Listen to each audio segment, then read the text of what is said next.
இன்றைய வேளாண் ஆலோசனை நேரத்தில் கோயம்புத்தூர் தமிழ்நாடு வேளாண்மை பல்கலைக்கழகம் வழங்கும் வேளாண் மண்டலங்களுக்கான வேளாண் ஆலோசனை.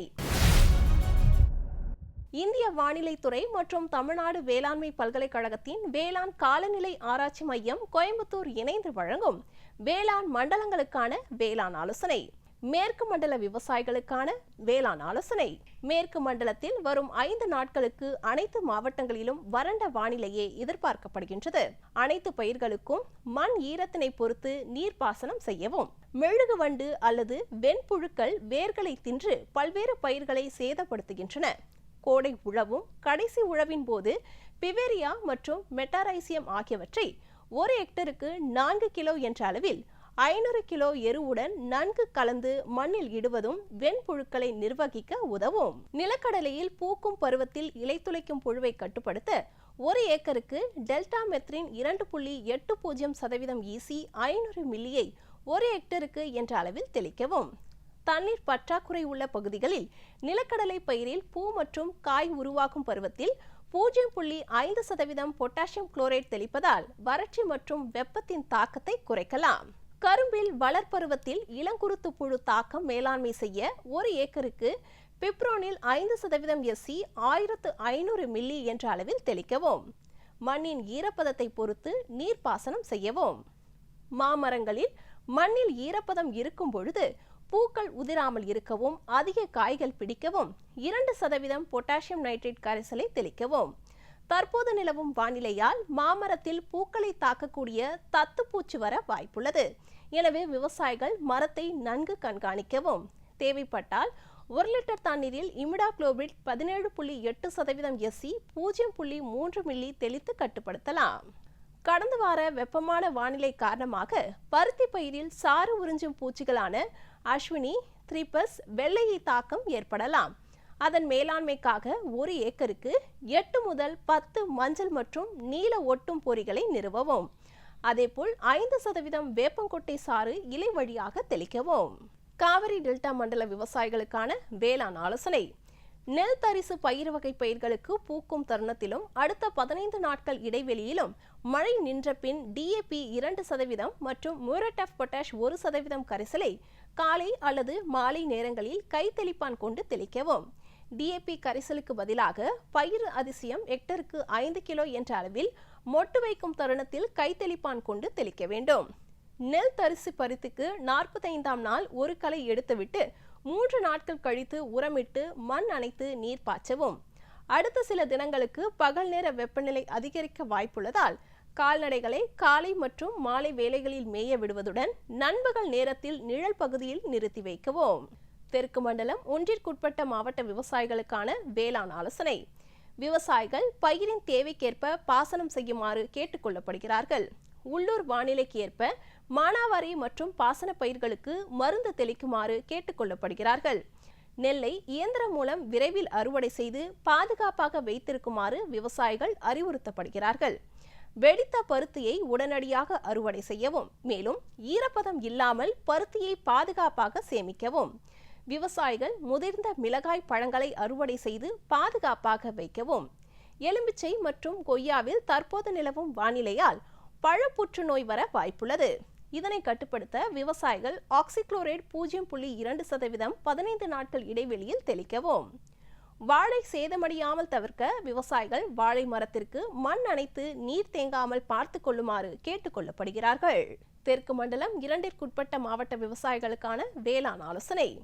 வாழையில் மகசூலை அதிகரிக்க லிட்டருக்கு 20 கிராம் என்ற அளவில் வாழை பூஸ்டருடன் எலும்பிச்சை சாறு கலந்து வாழை நடவு செய்த 3, 5 மற்றும் 7ஆம் மாதங்களில் இலைவழி தெளிப்பாக தெளிக்க வேண்டும். கரும்பு பயிரில் நுண்ணூட்ட சத்து பற்றாக்குறையை நீக்கி மகசூலை அதிகரிக்க கரும்பு பூஸ்டரினை நடவு செய்த 45 நாட்கள் கழித்து ஏக்கருக்கு 1 கிலோ என்ற அளவிலும் 60 நாட்கள் கழித்து ஏக்கருக்கு 1.5 கிலோ என்ற அளவிலும் 75 நாட்கள் கழித்து ஏக்கருக்கு 2 கிலோ என்ற அளவிலும் 200 லிட்டர் தண்ணீரில் ஒட்டும் திரவத்துடன் கலந்து இலை வழியாக தெளிக்க வேண்டும். மாமர பயிரில் மலர்கட்டிகளின் தாக்குதல் தென்படுகின்றது. மெக்கட் எனப்படும் மொக்கு புழுக்களின் தாக்குதலால் இவ்வகை மலர்கட்டிகள் உருவாகின்றது. இவை பூக்களை தாக்குவதால் பூக்கள் உதிர்ந்து விழுகின்றது. இதனை கட்டுப்படுத்த தாக்கப்பட்ட மலர்களையும் பூங்கொத்துகளையும் அகற்ற வேண்டும். மேலும் 10 லிட்டர் தண்ணீருக்கு 10 மில்லி லிட்டர் என்ற அளவில் ப்ராப்பர்கேட் மருந்துடன் 10 மில்லி லிட்டர் ஒட்டும் பசை சேர்த்து தெளிக்கவும். 10 நாட்கள் கழித்து 10 லிட்டர் தண்ணீருக்கு 100 மில்லி லிட்டர் என்ற அளவில் வேப்ப எண்ணெய் கலந்து 10 நாட்கள் இடைவெளியில் 2 முறை தெளித்து மலர்கட்டிகளின் தாக்குதலை கட்டுப்படுத்தலாம். தக்காளி பயிரில் வெள்ளை ஈக்களின் தாக்குதல் பரவலாக தென்படுகின்றது. வெள்ளை ஈக்களின் தாக்குதலால் இலையின் மேற்பரப்பில் வெளிர் பச்சை நிற புள்ளிகள் காணப்படும். இலைகள் மஞ்சளாக மாறும். இலைகள் அடிப்புறத்தில் சுரண்டு பிறகு காய்ந்து விழுந்துவிடும். இதனை கட்டுப்படுத்த 10 லிட்டர் தண்ணீருக்கு 6 கிராம் என்ற விகிதத்தில் அசிட்டாமிப்ரைட் மற்றும் 10 மில்லி ஒட்டும் பசை கலந்து தெளிக்கவும். மலை பிரதேச மண்டல விவசாயிகளுக்கான வேளாண் ஆலோசனை. அனைத்து பயிர்களுக்கும் போதிய வடிகால் வசதி வழங்குதல், உரம் மற்றும் பூச்சிக்கொல்லி பயன்பாடு போன்ற உழவியல் பயிர் பாதுகாப்பு நடவடிக்கைகளை மழை நிற்கும் வரை ஒத்திவைக்கவும்.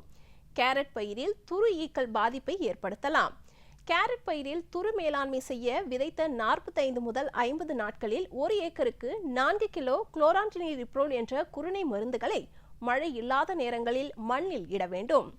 உருளைக்கிழங்கு பயிரில் இலைக்கருகள் நோயை கட்டுப்படுத்த நடவு செய்த 45, 60 மற்றும் 75 நாட்களில் 1 லிட்டர் தண்ணீரில் மேங்கோசெப் 2 கிராம் அல்லது குளோரோதலோனில் 2 கிராம் என்ற அளவில் இலை வழி மழை இல்லாத நேரங்களில் தெளிக்க வேண்டும். குறுமிளகில் வளர்ச்சி பருவத்தில் வாடல் நோய் தோன்றலாம். வாடல் நோயை கட்டுப்படுத்த ஒரு செடிக்கு ட்ரைகோடெர்மா ஆஸ்பெரிலம் அல்லது பேசிலஸ் சப்டிலஸ் 25 கிராம் மற்றும் வேப்பம் புண்ணாக்கு 500 கிராம் இடலாம். மழை இல்லாத நேரங்களில் இதனை இட வேண்டும். வடமேற்கு மண்டல விவசாயிகளுக்கான வேளாண் ஆலோசனை. தென்னையில் ரூகோ சுருள் வெள்ளையி தாக்குதல் தென்படுகின்றது. இதனை கட்டுப்படுத்த வேப்ப எண்ணெய் 5 மில்லியுடன் ஒட்டும் திரவம் 1.5 மில்லியை 1 லிட்டர் தண்ணீரில் கலந்து பவர்கன் இயந்திரத்தின் மூலம் தெளிக்கவும் மற்றும் 3க்கு 1.5 அடிக்கு மஞ்சள் அட்டை 10 எண் என்ற அளவில் ஏக்கருக்கு பரவலாக கட்ட வேண்டும். கரும்பூஜானத்தை மைதா மாவு கரைசலை தெளித்தும் கிரைசோபிட் இறை வழங்கிகள் 400 எண்ணிக்கைகள் மற்றும் என்கார்சியா ஒட்டுண்ணிகள் 100 எண்ணிக்கைகள் வீதம் 1 ஏக்கருக்கு விட்டும் கட்டுப்படுத்தலாம். ரசாயன மருந்து தெளிப்பதை தவிர்க்க வேண்டும். தர்பூசணி சாகுபடி செய்துள்ள பகுதியில் தற்போது நிலவி வரும் தட்பவெப்ப சூழ்நிலை காரணமாக இலைப்பேன் தாக்குதலினால் சேதம் தென்படுகின்றது. இதனை கட்டுப்படுத்த ஊதாவர்ண ஒட்டும் பொறி 1 ஏக்கருக்கு 5 வீதமும், இலைவழி தெளிப்பானாக வேப்ப எண்ணெய் 1 லிட்டருக்கு 3 மில்லி வீதம் கலந்து தெளிக்க வேண்டும். இதைத் தொடர்ந்து பொருளாதார சேத நிலை தாண்டும் போது தயாமித்தாக்சம் என்ற பூச்சிக்கொல்லியை 1 லிட்டருக்கு 2 கிராம் வீதம் கலந்து 1 ஏக்கருக்கு 200 லிட்டர் தண்ணீரில் கலந்து தெளிக்க வேண்டும். மரவள்ளியில் தற்போது நிலவி வரும் தட்பவெப்ப சூழ்நிலையில் செம்பேன் தாக்குதல் தென்படுகின்றது. இதனை கட்டுப்படுத்த இலைவழி தெளிப்பாக ப்ரோப்பர்கேட் என்ற ரசாயன பூச்சிக்கொல்லி மருந்தை 1 லிட்டர் தண்ணீருக்கு 1.5 மில்லி வீதமும் ஒட்டும் திரவம் 1 மில்லியை 1 லிட்டர் தண்ணீரில் கலந்து தெளிக்கவும். கோழிகளுக்கு கோடை காலத்தில் நாள் முழுவதும் அதிக வெப்பமில்லாமல் குளிர்ச்சியாக குடிநீர் கிடைக்கும்படி பார்த்து கொள்ள வேண்டும். கோழி தீவனத்தில் சோயா எண்ணெயை சேர்ப்பதன் மூலம் வெப்ப அயற்சியை குறைக்கலாம். தீவனத்தில் தேவையான அளவு எலக்ட்ரோலைட்ஸ் மற்றும் உயிர் சத்துக்கள் சேர்ப்பதன் மூலம் வெப்ப அயற்சியின் தாக்கம் மற்றும் உற்பத்தி குறைவினை தவிர்க்கலாம். கோடை காலத்தில் கோழி பண்ணைகளில் இரவு நேரத்தில் 1 மணி நேரம் விளக்குகளை எரிய விடுவதன் மூலம் தினமும் கோழிகள் உட்கொள்ளும் அடர் தீவனத்தின் அளவினை அதிகரிக்கலாம். வெப்பம் அதிகமாக இருக்கும் மதிய வேளையில் தண்ணீர் தெளிப்பான்களை பயன்படுத்தி வெப்பத்தின் தாக்கத்தினை குறைக்கலாம். வடகிழக்கு மண்டல விவசாயிகளுக்கான வேளாண் ஆலோசனை. நெற்பயிரில் இலை சுருட்டு புழுவை கட்டுப்படுத்த 10 லிட்டர் தண்ணீரில் குளோரான்டினிரிப்ரோல் 18.5% SC 6 மில்லி லிட்டர் கலந்து தெளிக்க வேண்டும். நெல் வயல்களில் 1% PPFM தெளிக்க வேண்டும். மேலும் நைட்ரஜனை நிலைப்படுத்துவதற்கு அசோலா இட வேண்டும். தற்பொழுது நிலவி வரும் சூழ்நிலையில் நெல் நாற்றங்காலில் இலைப்பேன் தாக்கம் தென்பட்டால் 1 லிட்டர் தண்ணீரில் தயாமித்தாக்சம் 25% WG 100 கிராம் அல்லது டைமெத்தோயேட் 1.5 மில்லி லிட்டர் என்ற அளவில் தெளிக்கவும். நிலக்கடலையில் இலைப்புள்ளி நோய் தாக்க வாய்ப்புள்ளதால் விவசாயிகள் நோய் தாக்கும் அறிகுறி தென்படும் பட்சத்தில் கார்பன்டாசம் 500 கிராம் என்ற அளவில் தெளித்து கட்டுப்படுத்தலாம். வாழையில் வாடல் நோயை கட்டுப்படுத்த 1 ஏக்கருக்கு பேசிலஸ் சப்டிலஸ் மற்றும் ட்ரைகோடெர்மா விரிடி 2.5 கிலோ இட வேண்டும். வாழையில் நுண்ணூட்ட சத்துக்களின் குறைபாட்டை நிவர்த்தி செய்ய மற்றும் பழத்தின் தரத்தை உயர்த்த வாழை நட்ட 3, 5 மற்றும் 7 மாதங்களில் நுண்ணூட்ட கரைசலை இலை மீது தெளிக்கவும். கோடை காலங்களில் 1.8 மீட்டர் ஆரம் கொண்ட வட்டப்பாத்திகளில் குவிவட்ட பகுதி மேல் நோக்கியவாறு 100 தென்னை மட்டைகளை அல்லது 15 காய்ந்த தென்னை ஓலைகளை அல்லது 10 சென்டிமீட்டர் உயரத்திற்கு தென்னை நார்க்கழிவு பரப்பி மண்ணின் நீர் வளத்தை பாதுகாக்கலாம்.